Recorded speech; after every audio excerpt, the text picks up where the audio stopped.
Cerita Silat Online Channel mempersembahkan serial Pendekar Raja Wali Sakti, episode Sabuk Penawar Racun, bagian 7. Gita Raka, Rangga mendesis setelah mengenali wanita berbaju merah muda yang telah menyamar jadi Eyang Girindra. Keparat kau, Rangga. Serahkan sabuk harimau itu padaku. Dengus Gita Raka menggeram. Sabuk ini tidak ada gunanya untukmu, Gita Raka, ujar Rangga ketus. Dia benar-benar kesal terhadap wanita itu yang telah mempermainkannya. Aku perlu sabuk itu. Cepat, serahkan padaku. Ini hanya sabuk biasa. Apa yang kau inginkan dari sabuk harimau ini? Rangga berusaha memancing. Jangan berpura-pura, Rangga. Sabuk itu menyimpan obat penawar racun merah. Aneh. Kau sudah tahu, mengapa tidak diambil ketika Seruni kau culik? Kau sudah beberapa kali bertemu, bukankah bisa mengambilnya dengan mudah? Mengapa baru sekarang kau ingin merebutnya? Rangga seperti bicara sendiri. Kalau aku tahu sejak dulu, untuk apa susah-susah? Sudahlah, berikan sabuk itu padaku. Rangga berpikir sejenak. Sebentar dipandangi sabuk kulit harimau di tangannya, kemudian pandangannya beralih pada Gita Baka. Tampaknya wanita itu sangat membutuhkan obat penawar racun yang tersimpan dalam sabuk harimau ini. Tapi berhubung Patih Giling Wesi sudah memperingatkan, Rangga jadi bersikap hati-hati. Dia tidak mau begitu saja mempercayainya. Rangga, panggil Patih Giling Wesi. Rangga menoleh sedikit, lalu melangkah mundur menghampiri laki-laki gemuk itu. Patih Giling Wesi sudah mampu berdiri tegak meskipun keadaannya masih lemah. Sedangkan Seruni tetap memegangi tangannya. Aku tahu siapa dia, Rangga. Dia adalah murid tunggal si Raja Topeng. Keahliannya memang membuat topeng yang dapat mirip dengan wajah seseorang. Di samping itu kelicikan dan kejahatannya sudah terkenal. Pasti pil penawar racun merah akan digunakannya untuk kejahatan, kata Patih Giling Wesi dengan napas masih tersengal. Benar, Kakang, sambung Seruni. Dialah yang menculik dan memaksaku untuk menyerahkan pil penawar racun merah. Dia jahat, Kakang. Untung saja pil itu tersimpan dalam sabukku, sehingga tidak diketahuinya. Bukankah dia itu bibimu, Seruni? Tanya Rangga. Bukan, sahut Seruni cepat. Justru dia yang membunuh bibiku, dan menyamar menjadi bibi. Bibiku selalu memakai bunga anggrek jingga di telinganya. Sedangkan dia tidak tahu kebiasaan bibiku itu, sehingga tidak memakainya. Aku tahu betul walaupun dia memakai kedok berupa wajah bibi. Setan kecil, tutup mulutmu, bentak Gita Raka berang. Rangga menggumam tidak jelas. Diliriknya Gita Raka dengan tajam. Kini bagi pendekar Raja Wali Sakti sudah jelas semua duduk persoalannya. Rupanya Gita Raka memang pernah menemui Seruni dengan menyamar sebagai bibi gadis kecil ini. Tapi Seruni terlalu cerdik untuk dibodohi. Diam-diam Rangga mengagumi juga kecerdikan Seruni. Rangga memindahkan pil-pil penawar racun merah ke dalam saku sabuknya sendiri, kemudian menimang-nimang sabuk kulit harimau itu. Kau perlu sabuk ini, kan? Nih, terimalah, ucap Rangga seraya melemparkan sabuk kulit harimau itu pada Gita Raka. Setan, geram Gita Raka merasa dipermainkan. Tentu saja sabuk kulit harimau itu tidak berarti lagi tanpa pil penawar racun merah di dalamnya. Dengan sengit perempuan cantik itu mencabut pedangnya. Cepat sekali pedangnya dikibaskan pada sabuk kulit harimau itu, hingga terbelah jadi 2 potong. Tepat ketika 2 potong sabuk kulit harimau jatuh ke tanah, Gita Raka melompat menerjang Rangga. Ujung pilangnya bergerak menusuk ke arah dada. Menyingkir kalian, seru Rangga keras. Seketika itu juga dia melompat ke atas, lalu meluruk deras mempergunakan jurus Raja Wali menukik menyambar mangsa.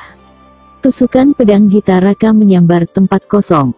Tapi, dengan cepat dikelebatkan pedangnya ke atas melindungi kepalanya dari tendangan kaki pendekar Raja Wali Sakti. Hiya! Rangga menarik kakinya, lalu berputar 2 kali di udara. Dengan cepat dia meluruk turun, kemudian hinggap di belakang Gita Raka. Satu sodokan keras diarahkan ke punggung wanita itu. Gita Raka memekik tertahan. Buru-buru digeser kakinya ke samping, menghindari sodokan itu seraya memutar pedangnya ke belakang membabat ke arah pinggang. Tapi Rangga dengan manis sekali menarik mundur tubuhnya. Ujung pedang Gitaraka hanya lewat di depan perut pendekar Raja Wali Sakti. "Bagus, rupanya kau tangguh juga, Gitaraka," kata Rangga memuji. "Jangan banyak omong," rungut Gitaraka sengit. Wanita itu kembali menyerang lewat jurus-jurusnya yang dahsyat dan mematikan. Pada saat itu, dari balik pepohonan dan gerumbul semak belukar, muncul sekitar 10 orang yang menghunus senjata golok. Mereka serentak berlompatan mengepung Patih Giling Wesi dan Seruni. "Bunuh mereka!" seru Gitaraka keras. "Setan kodok!" geram Rangga melihat 10 orang bersenjata golok itu mengeroyok Patih Giling Wesi. Pada saat itu Rangga tidak mungkin membantu Patih Giling Wesi yang berusaha bertarung sambil melindungi Seruni. Serangan-serangan Gitaraka demikian tajam dan dahsyat. Wanita itu benar-benar tidak memberi kesempatan kepada lawannya untuk menggunakan kesempatan keluar dari pertarungan. Rangga benar-benar geram begitu melihat Patih Giling Wesi terguling kena tendangan salah seorang pengeroyoknya. Hiaat! Tiba-tiba saja terdengar satu teriakan keras bersuara kecil. Tampak Seruni mengeluarkan sebuah selendang berwarna merah muda dari balik bajunya, dan langsung diputar-putarnya dengan cepat. Gerakannya begitu lincah. Selendang itu seperti hidup di tangannya. 10 orang pengeroyok yang semula memandang ringan pada Seruni kini jumpalitan menghindari sambaran selendang yang meliuk-liuk bagaikan ular itu. Rangga sendiri cukup kagum melihat kelincahan Seruni memainkan selendang merah mudanya. Sungguh tidak disangka kalau gadis kecil itu memiliki kepandaian yang lumayan, sehingga mampu memporak-porandakan 10 orang pengeroyoknya. Sementara Patih Giling Wesi yang sudah dapat bangkit kembali, segera membantu gadis kecil itu. Dengan pedang perak diserangnya pengeroyoknya dengan cepat. "Bagus, kalian bisa menghadapi mereka," seru Rangga gembira melihat Patih Giling Wesi dan Seruni tampaknya mampu menghadapi lawan-lawannya itu. Lain halnya dengan Gitaraka. Wanita cantik itu kelihatan marah menyaksikan 10 orang anak buahnya yang tidak berdaya menghadapi bocah kecil dan seorang laki-laki tua yang belum sembuh benar dari lukanya. Gitaraka sendiri tidak bisa berbuat banyak karena pendekar Raja Wali Sakti telah melancarkan serangan-serangan yang begitu cepat dan dahsyat. Keadaan benar-benar terbalik sekarang. 2 orang anak buah Gitaraka sudah menggeletak berlumuran darah. Sedangkan Gitaraka sendiri harus jatuh bangun menghindari gempuran pendekar Raja Wali Sakti. Hanya sesekali saja dia mampu membalas serangan, tapi itu pun dapat dimentahkan sebelum mencapai sasaran. Gitaraka benar-benar kewalahan menghadapi gempuran pendekar Raja Wali Sakti. Jurus-jurus andalan sudah dikeluarkan, tapi serangan lawannya belum juga mampu dipatahkan. Hiaat! Tiba-tiba Gitaraka berteriak keras seraya melompat tinggi ke atas. "Hap hiaa!" Rangga juga ikut lompat ke atas. Dalam keadaan di udara, Rangga mengerahkan satu pukulan keras bertenaga dalam sangat sempurna. Sedangkan Gitaraka mengimbanginya dengan mengerahkan pukulan andalannya. Satu benturan keras mengakibatkan ledakan dahsyat di udara. "Aa!" Gitaraka menjerit melengking. Tubuhnya yang ramping itu terpental, dan jatuh dengan keras ke tanah. Sedangkan pendekar Raja Wali Sakti bergegas turun dan mendarat lunak tidak jauh dari wanita ahli menyamar itu. Tampak Gitaraka berusaha bangkit kembali, namun terhuyung-huyung. Mulut dan hidungnya mengucurkan darah segar. Sementara itu di lain tempat pertarungan antara Patih Giling Wesi dan Seruni dalam menghadapi para pengeroyoknya, masih berlangsung sengit. Tapi sudah lebih dari separuh anak buah Gitaraka terjungkal tewas. Selendang merah muda di tangan Seruni cukup dahsyat, bahkan terlalu kuat untuk satu tebasan golok. Meskipun masih berusia di bawah 10 tahun, tapi Seruni sudah digembleng dengan beberapa jurus ilmu olah kanuragan. Ki Biro selalu menempanya dengan keras, dan sekarang ada manfaatnya. Begundal-begundal macam anak buah Gitaraka tidak mampu menghadapinya. "Hia, hia, hiaa!" Seruni berteriak keras beberapa kali. Dengan lincah dan bertenaga penuh, dikibaskan selendang merah mudanya membabat sisa anak buah Gitaraka. Orang-orang bersenjata golok itu terpaksa harus jumpalitan dengan darah mengucur deras dari tubuhnya. Selendang itu bagai sebilah pedang yang mampu memenggal leher hanya sekali kebutan saja. "Setan, kalian harus mampus!" geram Gitaraka. Amarahnya memuncak melihat 10 orang anak buahnya tewas di tangan seorang gadis cilik. Sambil berteriak keras, Gita Raka melompat menerjang Seruni. Namun Rangga lebih cepat lagi bertindak. Sebuah pukulan bertenaga dalam luar biasa telah menghambat terjangan Gita Raka. Akibatnya gadis itu terpental jauh ke belakang. 2 kali dia memuntahkan darah segar sebelum bisa bangkit kembali. Sementara Rangga sudah berdiri tegak di depan Seruni dan Patih Gilingwesi. Akibat pertarungan tadi, keadaan Patih Gilingwesi terlihat letih. Rasanya tidak akan mampu jika harus bertarung kembali. "Awas, Kakang!" seru Seruni tiba-tiba. Rangga yang baru berbalik langsung berputar sambil mengibaskan tangannya. Pada saat itu, Gita Raka sudah melompat cepat seraya mengerahkan kekuatan terakhirnya. Kibasan tangan pendekar Raja Wali Sakti tepat menghantam dadanya. Gita Raka menjerit keras. Tubuhnya terlontar jauh ke belakang, dan menghantam sebongkah batu besar hingga hancur berantakan. Hanya sesaat Gita Raka mampu bergerak kemudian diam tak berkutik. Nyawa telah melayang dari tubuhnya. Rangga berdiri terpaku memandangi mayat wanita itu. Sebenarnya tak ada maksud untuk menewaskannya. Syukurlah dia tewas, desah Patih Gilingwesi. Rangga membalikkan tubuhnya, dan langsung menatap laki-laki gemuk itu. Desahan pelan Patih Gilingwesi membuatnya penasaran. Siapa sebenarnya Gita Raka, dan ada hubungan apa dengan Patih Gilingwesi yang tampaknya kenal betul dengannya? Sudah lama aku ingin agar dia lenyap dari muka bumi, Rangga, kata Patih Gilingwesi yang menangkap arti pandangan mata pendekar Raja Wali Sakti itu. Kau tahu banyak tentang Gita Raka, Paman Patih, ujar Rangga bergumam. Sebanyak yang diketahui Seruni, jawab Patih Gilingwesi seraya melirik Seruni. Rangga menatap gadis kecil itu.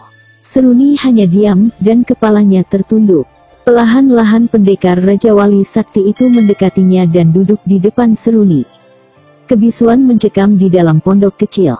"Seruni," lembut suara Rangga. Seruni mengangkat kepalanya, langsung menatap ke bola mata pendekar Raja Wali Sakti. Sinar matanya begitu redup, namun banyak mengandung makna yang sukar dipahami. Bibirnya yang tipis kemerahan bergerak-gerak, seolah-olah hendak mengatakan sesuatu, tapi tidak ada yang terucapkan. "Jangan desak dia, Rangga," kata Patih Gilingwesi. "Kenapa? Ada apa dengan Seruni?" tanya Rangga tidak mengerti. Patih Gilingwesi tidak menyahut, tapi malah berdiri dan melangkah keluar pondok. Sebentar Rangga menatap Seruni dan laki-laki gemuk itu bergantian, kemudian juga bangkit berdiri dan melangkah keluar pondok. Patih Gilingwesi berdiri sambil bersandar pada tiang beranda. Rangga menghampirinya dan berdiri di sampingnya. "Kasihan anak itu. Selama hidupnya, selalu dirundung penderitaan," kata Patih Gilingwesi pelan, seolah-olah bicara pada dirinya sendiri. Rangga hanya diam saja, dan tidak ingin menebak-nebak. Semua yang ada pada diri Seruni, maupun semua kejadian yang dialami ternyata masih menjadi beban pertanyaan. "Aku tahu siapa sebenarnya Seruni. Dia sebenarnya anak seorang panglima yang tewas ketika menumpas gerombolan perampok yang dipimpin si Raja Topeng, guru dari Gita Raka. Waktu itu ayah Seruni dapat memberantas gerombolan itu, karena dibantu seorang tokoh sakti yang kemudian tewas di tangan si Raja Topeng. Tapi si Raja Topeng pun tewas terkena pukulan racun merah yang dilepaskan tokoh sakti itu." Patih Gilingwesi menghentikan ceritanya. "Teruskan, Paman," pinta Rangga. "Aku tidak tahu siapa tokoh sakti itu. Tapi dari kabar yang kudengar, dia adalah saudara seperguruan Eyang Girindra. Tokoh itu memiliki obat penawar pukulan racun merah yang dicuri dari Eyang Girindra. Hal itu dilakukan karena Eyang Girindra telah mencuri dari gurunya setelah meracuninya lebih dahulu lewat minuman. Semasa tokoh sakti itu masih hidup, dia sempat memberikan obat penawar pukulan racun merah pada pengawal pribadi Panglima yang kemudian membawa Seruni yang saat itu masih berusia sekitar 7 tahun, kembali Patih Gilingwesi menghentikan ceritanya. Rangga hanya diam saja menunggu kelanjutannya. "Kau tahu Rangga, orang yang sempat meminum obat itu akan kebal terhadap pukulan racun merah seumur hidupnya, selain bisa disembuhkan dari pukulan itu. Gita Raka menginginkannya untuk menghancurkan Eyang Girindra yang dianggap sebagai penyebab kematian gurunya. Oleh sebab itulah, mengapa dia menculik Seruni. Gadis itu disangkanya menyimpan pil itu. Aneh. Bukankah gurunya tewas bukan oleh Eyang Girindra? Mengapa mendendam padanya? Tanya Rangga. Memang benar. Tapi kalau diingat bahwa gurunya tewas di tangan saudara seperguruan Eyang Girindra, jelas dendamnya akan dilampiaskan pada laki-laki berjubah merah itu. Masalahnya, saudara seperguruan Eyang Girindra itu kan sudah tewas. Jadi benar yang menculik Seruni adalah Gita Raka. Dan gadis itu memanfaatkan wajah Eyang Girindra untuk menyamar. Sungguh licik sekali dia. Semua orang akan gembira mendengar kematiannya, Rangga. Sepak terjang Gita Raka selama ini selalu membuat penderitaan bagi orang banyak, ujar Patih Gilingwesi. Tapi kita jangan bergembira dulu, Paman Patih. Eyang Girindra dan Kalaban masih hidup. Mereka juga pasti tidak akan diam saja sebelum mendapatkan obat penawar pukulan racun merah ini, Rangga mengingatkan. Memang benar. Tapi sebelum ini dia belum yakin kalau Seruni memiliki benda itu. Jadi, tidak akan mungkin ke sini lagi. Pondok ini memang milik bibinya Seruni yang tewas di tangan Gita Raka, yang kemudian menyamar jadi bibinya Seruni. Kapan itu terjadi? Belum lama. Aku sempat melihat kuburannya di belakang pondok ini. Kelihatannya memang masih baru. Yah, paling-paling baru beberapa hari. Aku mengerti sekarang. Selak Rangga tiba-tiba. Ada apa, Rangga? Tanya Patih Gilingwesi. Pasti Gita Raka menculik dan membawa Seruni ke tempat ini untuk memancing kehadiran Eyang Girindra. Setelah dia tidak menemukan apa-apa pada diri Seruni kemudian, Gita Raka meniupkan kabar bahwa Serunilah yang menyimpan pil penawar racun merah, dan sekarang gadis cilik itu ada di tempat ini. Rangga menghentikan sebentar penjelasannya. Lalu, desak Patih Gilingwesi. Dalam hati, diakui pula ketajaman pemikiran Rangga.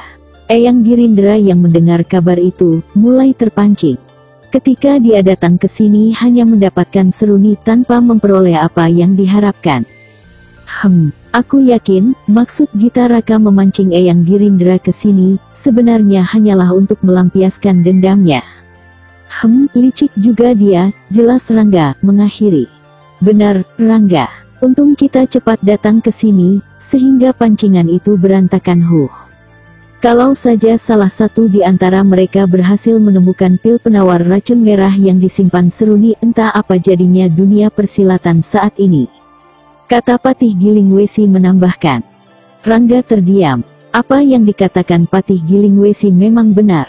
Tidak ada seorang pun yang sanggup menandingi kehebatan pukulan racun merah kecuali dirinya sendiri yang kebal terhadap segala jenis racun. Jurus pukulan racun merah tidak ada artinya sama sekali bagi dirinya. Pendekar Raja Wali Sakti itu mendesah panjang. Dia sudah mendapatkan obat yang dicarinya, dan kini harus segera menemui Putri Raja Wali Hitam yang tengah sekarat karena terkena jurus pukulan racun merah. Tapi mengingat Patih Gilingwesi dan Seruni yang keadaannya belum lagi bisa dikatakan aman, pikirannya jadi bimbang. Masalahnya, dia tahu keinginan Putri Raja Wali Hitam yang tak akan mau dirinya diketahui orang lain. Lebih-lebih oleh Patih Gilingwesi. Mana mungkin Putri Raja Wali Hitam bersedia menemui ayahnya. Dia telah membuat kecewa ayahnya, sehingga menyebabkan seluruh kerajaan Galung porak-poranda akibat perbuatannya yang kekanak-kanakan. Pada saat Rangga tengah kebingungan, tiba-tiba terdengar suara keras dari angkasa. Raja Wali, desis Rangga dalam hati. Jelas dia kenal suara itu. Suara apa itu? Tanya Patih Gilingwesi. Paman, aku akan pergi sebentar, kata Rangga tanpa menjawab. Kau mau kemana? Tanya Patih Gilingwesi. Tapi Rangga tidak sempat lagi menjawab. Dia segera melompat dan berlari cepat meninggalkan pondok itu. Pada saat yang sama, Seruni keluar dari dalam pondok. Rupanya juga mendengar suara keras di angkasa tadi. Tampak di angkasa melayang seekor burung raksasa berwarna keperakan. Namun kedua orang itu tidak menyadarinya. Kemana Kakang Rangga, Paman? Tanya Seruni. Pergi, sahut Patih Gilingwesi singkat. Kita harus menyusulnya, Paman. Seruni. Selanjutnya episode Sabuk Penawar Racun bagian 8. Masih bersama cerita silat online channel. Jangan lupa like and subscribe. Terima kasih.